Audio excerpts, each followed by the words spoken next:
So hey guys, welcome back to another video. तो इस वीडियो में हम प्रभु श्री राम जी का ये वाला जो फ़ोटो है वो बनाने वाले हैं।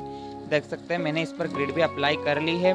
तो यही फ़ोटो है जो हम बनाने वाले हैं। सो बिना देरी किए हम वीडियो को शुरू करते हैं।